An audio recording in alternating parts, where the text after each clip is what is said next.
Good morning, all of you, dear listeners, respected listeners. सशक्त लोकतंत्र की व्यवस्था ले भारत को सलाम। आज जो चुनाव परिणाम विधानसभा के जो 5 राज्यों में हुए थे उसको देखने के बाद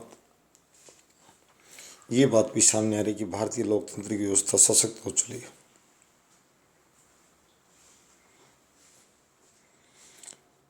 लोगों में समझ बढ़ी है, राजनीतिक सोच बदली है। किसी ने बेटियों के कल्याण के नाम पर, मासिक अनुदान के नाम पर चुनाव लड़ा और उनका इस लोकतांत्रिक व्यवस्था ने भला भी किया। दूसरी तरफ कुछ ने किसानों के कल्याण के नाम पर चुनाव लड़ा, उनको अनुदानित बिजली देने की बात की और उन लोगों को भी भारी भरकम सफलता मिली। यानी जीतने वालों को साधुवाद और हारे हुए सभी राजनीतिक दलों को सांत्वना। खेल में हार जीत एक सिक्के के दो पहलू हैं। उसको हारने वालों को भी अपने आप को अवसाद बने ले जाते हुए नए सिरे से रणनीति में जुटना चाहिए, जननीति बनाने में जुटना चाहिए। किस तरह जनता को सम्मोहित किया जाए, वापस अपने से जोड़ा जाए, शून्यता से शिखर की ओर भी देखना जरूरी है। मैं यहाँ पंजाब के अकाली और भाजपा को और उत्तर प्रदेश में बसपा और कांग्रेस को, उन दोनों की स्थिति लगभग इन दोनों प्रदेशों में वैसी ही है और शून्यता से शिखर की ओर उनको भी जाना है। अपनी अपनी तरीके से राजनीतिक पार्टियां अपने नारे गढ़ती हैं और जनता से वोट प्राप्त करती हैं, परंतु एक जो प्रमुख बात पीछे रह गई थी, मैंने बताया था कि जो 40 करोड़ भारतीय जो युवक और युवतियाँ हैं, मैं कार्यशील पूंजी को पूरी को 40 करोड़ में शामिल कर रहा हूँ। वर्किंग क्लास एज ग्रुप जो वर्किंग एज ग्रुप है 18 से 60 वर्ष, उनके लिए मैंने पहले भी कहा था स्थानीय स्तर पर छोटे वेतन की नौकरियां बार बार चैनल के अध्यक्ष द्वारा मांग की जा रही है, पुरजोर मांग की जा रही है। 18 वर्ष का अगर कोई बच्चा आवेदन देता है ग्राम पंचायत को या शहरी निकाय को, तो उसको जिस क्षेत्र में रोजगार उपलब्ध है, उसकी योग्यता है, उसको रोजगार दे दिया जाए, स्थानीय स्तर पर दे दिया जाए कि वो शिक्षा में सहायता दे सकता है या बिजली व्यवस्था दुरुस्त करने में सहायता दे सकता है, सुरक्षा, स्वच्छता, सफाई, स्वास्थ्य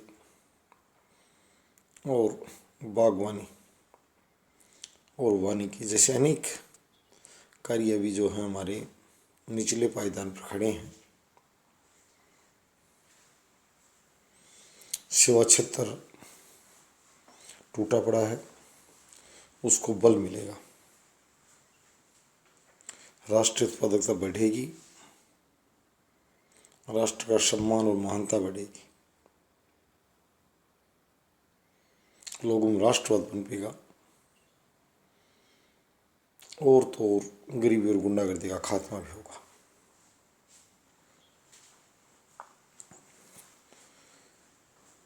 इस जो 40 करोड़ भारतीयों की जो जॉब राइट की बात करूं या जॉब गारंटी की बात करूं, इसके लिए शुरुआती दौर में जो चैनल का जो नारा है उसका साथ हाशिए पर बैठे दलों को तो कम से कम जरूर देना चाहिए। उनकी तो ज़रूरत भी बन चुका है, उनके पास कोई मुद्दा बचा ही नहीं है।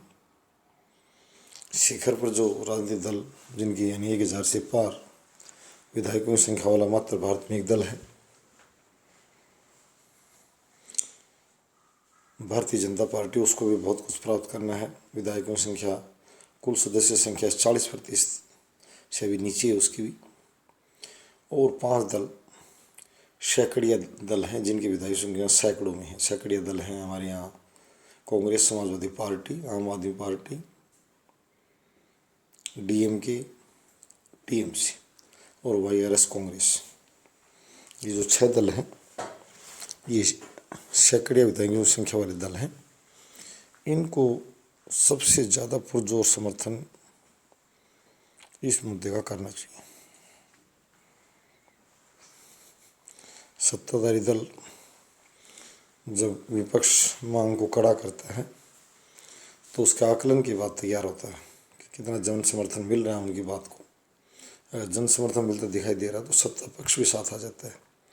ये भी लोकतांत्रिक प्रणाली का हिस्सा है और हम दबाव समूह के रूप में खड़े हैं, प्रेशर ग्रुप के रूप में। हालांकि अगर आवश्यकता पड़ी देर सवेर तो इसका रूप बदल सकता है, परंतु अभी हमारी मंशा मात्र प्रेशर ग्रुप की है। और सैकड़िया दल जो हैं 3 डिजिट एमएलए नंबर्स जिनका पूरा देश में उनकी संख्या जो सैकड़ों में है, 3 अंकों में है, इन 6 दलों से मैं कहूँगा कि पुरजोर और बातें छोड़ दें और मुद्दे इनके पास हैं भी नहीं। प्रमुख दल ने इनसे सभी मुद्दे हथियार लिए। मैं आज आपको ये बता देना चाहता हूँ, सुशासन, हिंदुत्व, गोरक्षा जैसे मुद्दों पर भारतीय जनता पार्टी इन 6 दलों से काफी आगे निकल चुका है।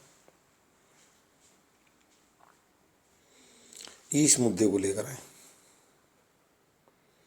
ये मुद्दा इनका कल्याण करेगा, जनता का कल्याण करेगा और शासन को इस मुद्दे पर काम करने के लिए प्रवृत्त भी करेगा। अग्रसर करेगा। तो मैं ये कहूँगा कि जॉब राइट के लिए जो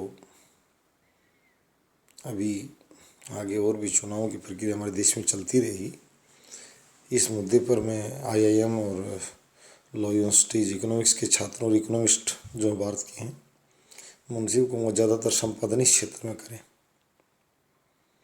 सामाजिक सौहार्द बढ़ता जा रहा है, चाहे जाति हो, धार्मिक हो, क्षेत्रीय हो, भाषाई हो, उस पर ज़्यादा अलगाव अपने आप को चमकाने के लिए ज़्यादा नहीं लिखें। कई बार मैं अखबारी कलम देखता हूँ,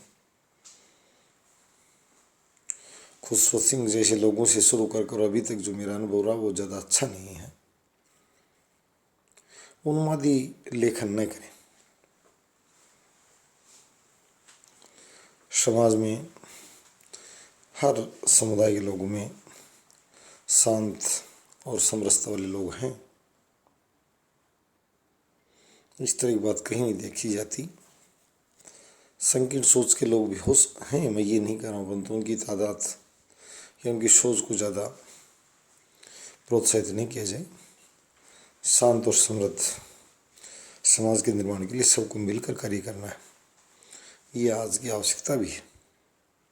धन्यवाद।